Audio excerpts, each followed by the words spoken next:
Welcome to Ideation Collective. I'm Jess Larson. This is part 2 of our interview with Chris Fussell. I'll use this analogy sometimes as leaders to say, look, if you're uncertain as a belayer and you're nervous because you don't know if your partner who's up there in all this risk is capable of making the next move, or you think they're in a risky spot, your tendency will be to tighten up the rope because you think they're going to fall and you want them to fall less distance. And you're nervous, so you want to make sure you're ready to catch some problem that's about to happen. This is another episode of our Innovation and Leadership series where we interview pro athletes, world-class musicians, CEOs, Hollywood filmmakers, and a wide variety of other high achievers. Before we get rolling, I want to invite you to get involved with Child Rescue, the charity our founder started. To learn more about them, just come to our website, icollective.co, and check on the Child Rescue tab on our menu. Also, I want to talk to you about one of our show's sponsors. I met these guys back on episode 6. CEO Zach Smith was telling me all about starting a skateboard company and how much he hated doing the bookkeeping for a skateboard shop, and how he really got led to start this business, Bookly, that's a hybrid combining bookkeeping software and human services. And I'll tell you why I let him become a sponsor. It's because I use their service now. I don't love paying $50 an hour for bookkeepers to do stuff that I know software could do way, way cheaper. But I don't love bookkeeping at all. So I want a real live human who knows what they're talking about to help me with the stuff I don't understand. Probably the straw that broke the camel's back for me, though, the thing that put me over the top was that they could do my taxes and payroll also. So totally suggest checking them out. Go to their website, bookly.co, and check out their flat rates. I've been super happy with them. So now on to today's episode. He's a managing director at the McChrystal Group. He is a former officer in Naval Special Warfare with the Navy SEALs, going all the way right to the very top unit for the Special Mission Units. Best-selling author, New York Times bestseller, Team of Teams. His new book, One Mission. I don't know if it is a New York Times bestseller yet, but is it already, or is it just about to be? We were Wall Street Journal bestseller, which we were really happy about. Okay. And so we're hoping to make New York Times business list, but we'll see. They won't tell us. I think you will. Here's the thing. I've been doing 1 to 2 audiobooks a week for almost a decade now. It's, kind of right between $600 and $700 I've been through. And yours has a unique credibility where it's not just, I've got this great idea and here's one story to support it. You've got such a robust data set of your own personal experience and then matching it out across industry that, I think it'll be one of these books that 5 years from now and 10 years from now, people will keep reading it. I don't think it's going to be one of the business fad books. So personal opinion. Well, thanks, Jess. I appreciate that. Thank you. Well, listen, as we were ending that last episode, I didn't want to end, but time-wise I did. We were talking about a couple of subjects I'd love to continue on, namely servant leadership and having a communication structure that is fast enough to keep up to the rate of change that our organizations are up against. Before the show here, we were talking about an individual from Naval Special Warfare that we both know in common, who, in my opinion, is an extremely intelligent guy, but not the type to show up and force things down your throat. Can you talk about people who want to become more of a servant leader, and just ways they can take a look in the mirror, or ways they can self-monitor, or books they should read, or just the Chris Fussell advice on becoming more of a servant leader? Yeah, no, I'll take a stab at it. I think the first part of the conversation is really around what's different in the world. And so I don't know what it was like to lead in the 80s. I mean, I wasn't at any sort of senior enough position to feel like I didn't know everybody underneath me, really towards the very end of my career. So what it was like to lead in very traditional structures, I don't know. So I don't know how important any of this was in old systems. Probably would have been nice to have, but I think you could act like the all-knowing great person when you were running a big enterprise in the 1980s. It was better if you really connected with people, and the great case studies that came out of the 20th century, they were all level 5 leaders that really understood and cared about people. But you could probably fake it and get to a pretty high level because the world was more understandable. So the first part of that question really is, what's different now? And what's different is we are still in the early stages globally of entering the information age. And this is a global shift. And that's hard to get your head around. But, think about what it would have been like to be a blacksmith and live through the Industrial Revolution and realize, wow, I spent years learning how to make this one thing. And now that factory down the street can make 1,000 of them an hour. I mean, that's just mind-boggling, right? So we are on the front end of this mind-boggling curve, and the world will be a different place when we get through this. And we're only starting to really feel it. We only felt it in the military because we got thrust into this environment very quickly, and we encountered an enemy who they weren't geniuses at creating some new strategy. They just started to connect very quickly. So they very organically, they created this new sort of problem. It wasn't some grand offsite that they went to and came up with it, right? So this is all very early stage. And I think for the leader in today's environment, there has to be a realization and acceptance that in the information age, in an interconnected world that can move ideas at light speed to as many people as want to listen to them, the world hasn't seen that before. We're seeing it disrupt political cycles, enterprise, military. I mean, it's happening in every big system now on a daily basis almost. And so there's a different sort of problem that leaders are faced with. You cannot possibly understand all of the dynamics of your market, of the battlefield, of whatever space you happen to be in from the top tier position. It was never wholly true that you could, but 30, 40 years ago, cycles moved slow enough that you could use your staff and make it appear like you kind of did understand it all. Well, you can try to do that now, but I guarantee if that's how you're living, someone out there is eating your lunch and you just don't see them yet, right? Because the world just moves too fast for that. So when leaders cross that threshold, the massive implication there is you have to humble yourself to the speed of the problem and understand that the best information is the people that are inside that changing situation. So how can you connect with them human to human? I mean, we can talk about the tech structure and the process that goes into that. But once you've built that out, how do you have a human to human conversation with that person that says, let me know what you see right now. I understand how hard it is. I understand how fast the market's changing, how difficult this threat network is, whatever the case may be. Give me real, raw, honest information. I'm going to digest it and think about it out loud in partnership with you. I will own accountability for where we're going at a strategic level. And I will redirect us based on what I'm hearing right now.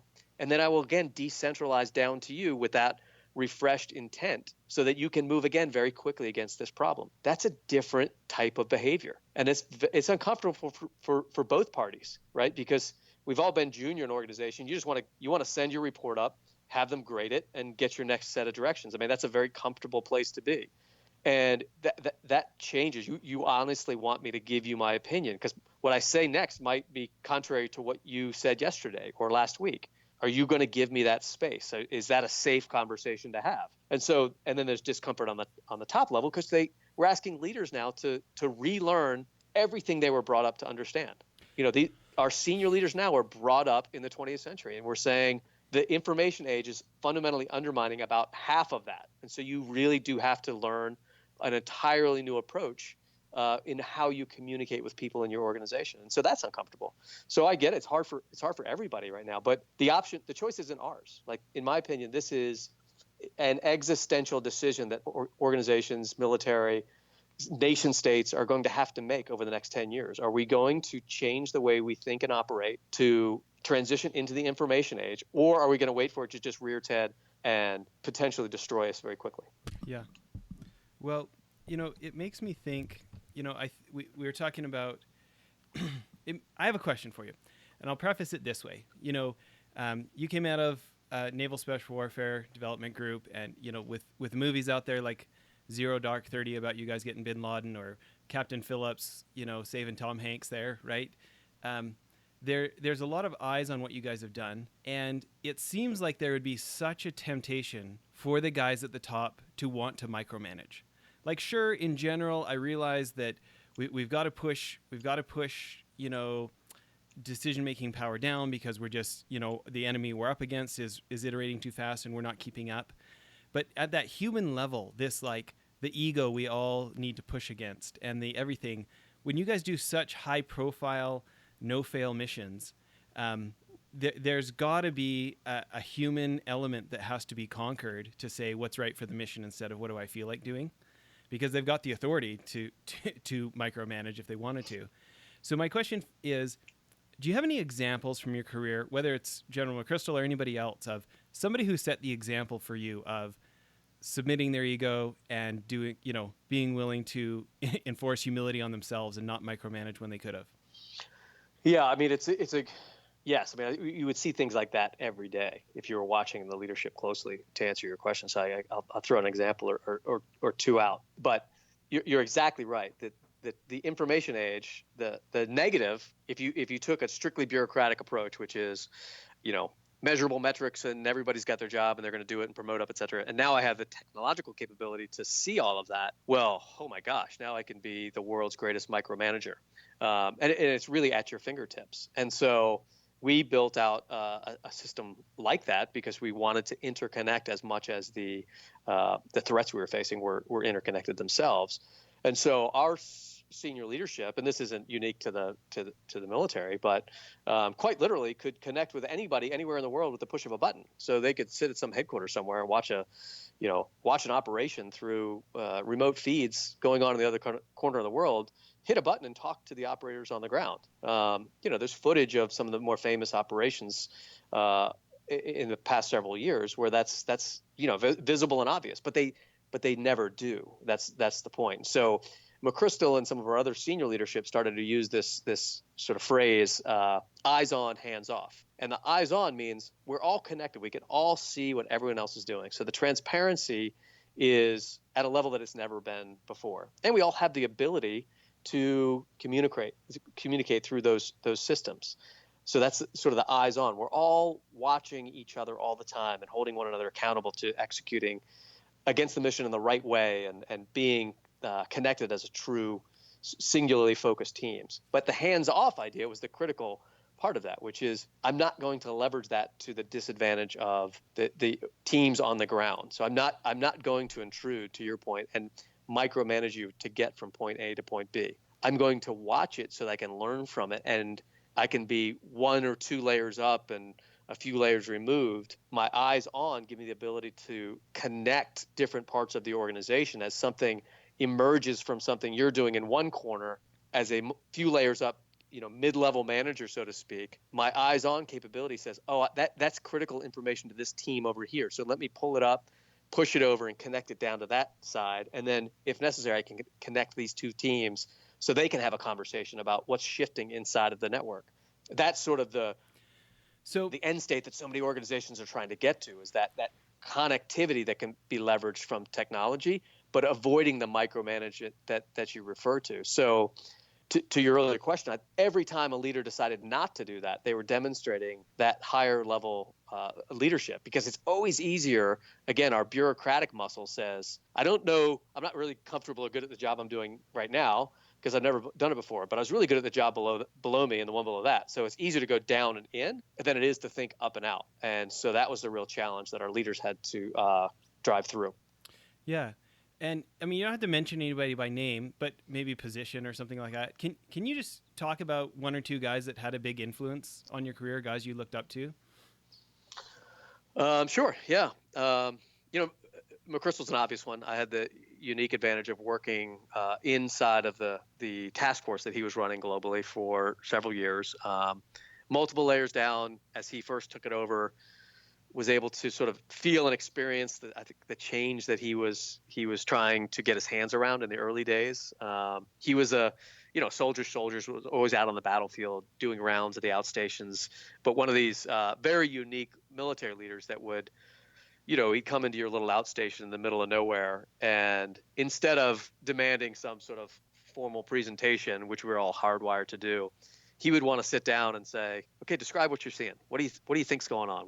So you'd have this very open dialogue back and forth at a whiteboard, and you'd throw out ideas. And he was very open to that sort of conversation in the early days before the other process got up and running. And then I was able to spend a year with him as his aide de camp when he was running his last year running that global organization. So we were in Iraq for the most of that year. And from that position, I was able to just sit and watch and observe how he was as a leader, the behaviors, the changes that he had made in his style, and how that affected other parts of the organization, and the leadership team collectively had become this whole different, played this wholly different role in their approach to the organization. So that was probably the most influential person in my personal evolution inside the military. But I would say collectively, like the biggest. I mean, you spent time with special operations folks. I mean, it's a really powerful tribe, right? So it can be an intimidating place, and you have to understand the norms of the tribe if you're gonna survive and be able to create relationships and get things done. And that can steer you towards taking on a role rather than being true to your core capabilities, if that makes sense. And that happens in any powerful tribal enterprise, right? So the best leaders that I learned from were the ones that understood the norms of that, but were also, you could tell, I am talking to you as a person. You have retained your core identity as a leader, and you know how to plug that into this very powerful tribe that we're all part of. And I've seen that same thing play out in industry where you can, and I'm sure you've seen this as well, you can see these two clear types of leaders. One, that you've become the type of leader, you're forcing yourself to become the type of leader that you think this organization wants you to be. And you can see a discomfort with that. And sometimes it can be disingenuous. Sometimes it can just seem like, wow, this is killing you. Like you're playing a role, and you've been playing a role for a long time. And that the stress of that builds up. But then you can see others that say, I understand how this enterprise, I believe in it, I understand what makes it powerful and how the tribe, so to speak, functions. But here's who I am as a leader and how I can best affect our mission. And so you can see a genuineness there. And sometimes that rubs a little bit at odds with the traditional approach. But if those people, when you see them, like you are who you are, they're the happier people. They're more well-rounded. They have that a sense of balance in their lives because they've stuck true to themselves. So, coming up early in my career, I had a few unique leaders that, and this is pre-conflict, but the tribe was no less strong when I joined in the late 90s, who demonstrated that, hey, you can do this both ways. And I was far from perfect at it because that's just a hard balance to strike. But those were early role models for me that I always try to emulate. And when I see it in industry too, I'm like, it's eye-opening to me to realize how that's sort of a universal divide that I've seen in many different spaces. Yeah. Well, and I want to leave us 5 minutes to talk about, somebody reads the book, which anybody who's listening definitely needs to go get on Audible and get this audiobook and listen to it on your commute or get a hard copy if you need to. But let's say someone reads the book and they're convinced, okay, you know what, we need to increase our rate of communication. I want to leave 5 minutes to talk about what are the first steps you recommend for people. But just before we leave this servant leadership thing, I think about the people that I feel like live that servant leadership that I look up to. And there's this sense amongst them of like, they're willing to let people make a few mistakes so they can learn rather than do everything perfect every time. And I know that it takes discipline to see that it could be slightly better. Nobody's going to die. It's not a critical problem, but to discipline themselves to not butt in. Any thoughts on what you think leaders need to tell themselves in order to support instead of meddle?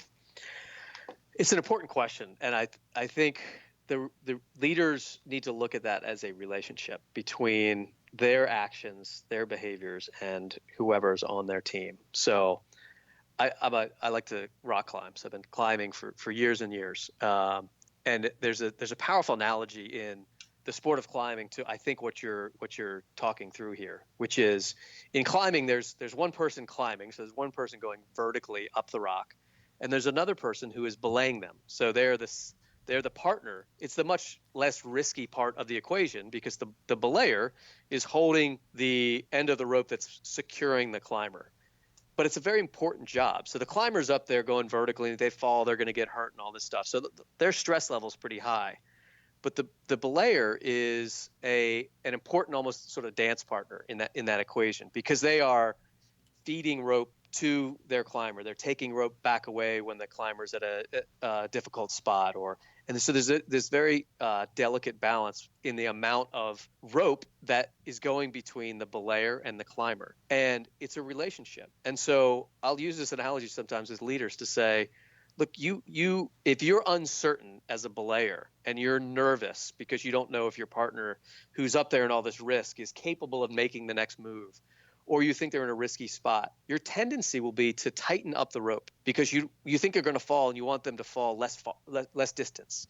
And you're nervous, so you want to make sure you're ready to catch some problem that's about to happen. But your belayer can feel that because they feel the rope tense up on them. And now you've extended your nervousness up into them, and they're the one in the critical moment, right? And so the last thing they need is the person on the other end saying, I'm not sure you're going to be capable of doing this. Sure, so I'm going to tighten this. Right. So I'm going to tighten up this rope, and I'm nervous, so you should be nervous. And then it can all go haywire very quickly. So you have to, as the belayer, you have to relax for them. Give them the rope they need.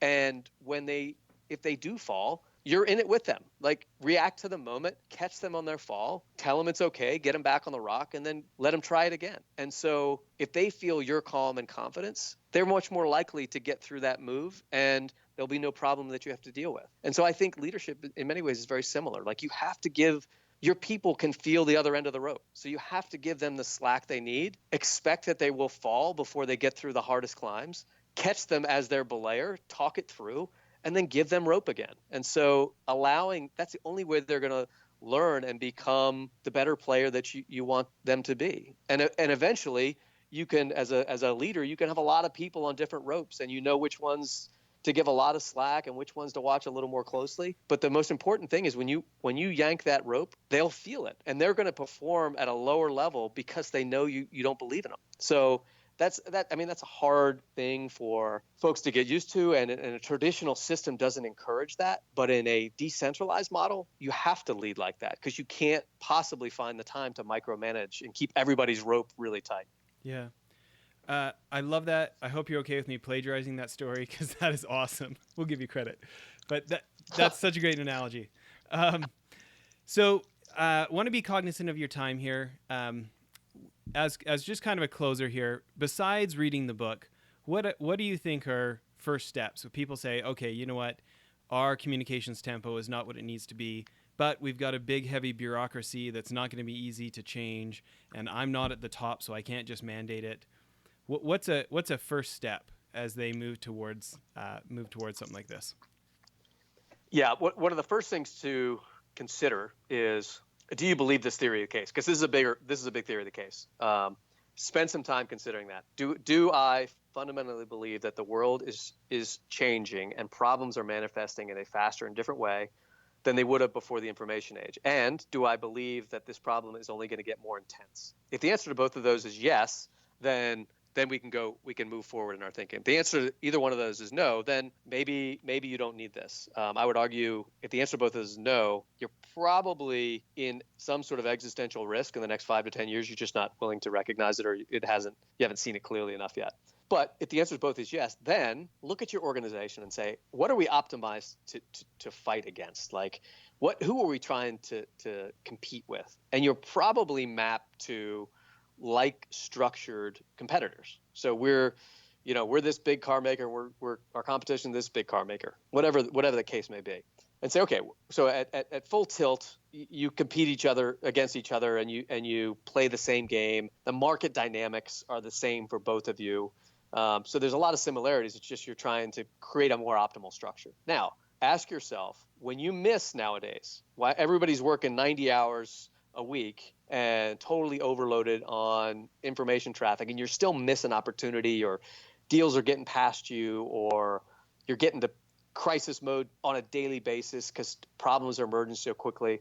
Ask yourself about the speed of those problems. Where are they coming from? They're probably not coming from your traditional competitor because you can see them so clearly and they can see you so clearly. They might be coming from startups. They might be coming from an interconnected consumer base that can talk about your product and challenge its quality in a way that, at light speed, in a way that could never happen, 15 years ago. It might be changes in the market that just shift overnight based on new regulatory findings or whatever the case may be. Focus in on those fast-moving problems and then start to ask yourself, okay, what's the delta between how fast the purpose-built machine we have can move at full tilt, which we know is not sustainable, and how quickly that machine can react to problems or find opportunity or close deals. And then when we have crises that pop up, how fast are those changing? The delta between those two, your max capability and these new emerging types of problems, that's the time horizon you have to close for. So that's the big question we started to ask ourselves in the special operations fight, which was, look, at full tilt, we can move this machine like every other day or so, but we have networks that are shifting 16 times every period of light. And so we're way behind where we need to be. We're faster than any other like structured competitor, but we're way slower than these networks. So we have to increase our cadence to match that. That's why we went to 24 hours, not because our leadership thought it was a good idea. It's because they realized that's how fast our problem's moving. So don't just start change for change's sake. Start with really looking at the external environment and saying, what are we trying to solve for here? How fast does it move? And if we want to truly decentralize down to our teams, how fast do we need to realign them? Then you can start to build a system from, understanding your environment back up into the model.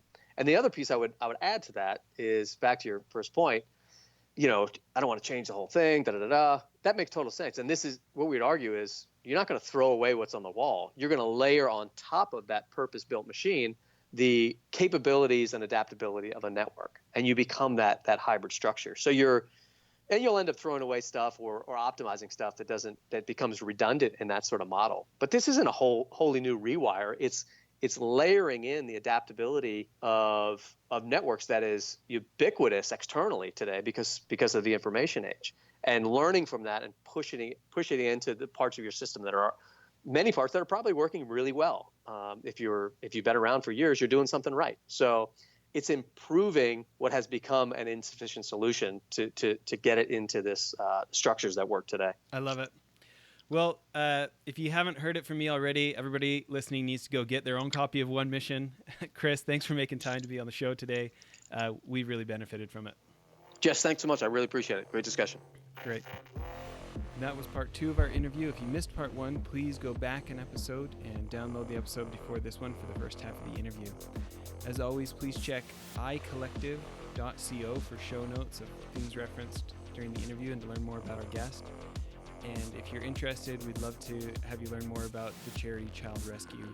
Go to the menu page on iCollective and click on Child Rescue. Thanks so much.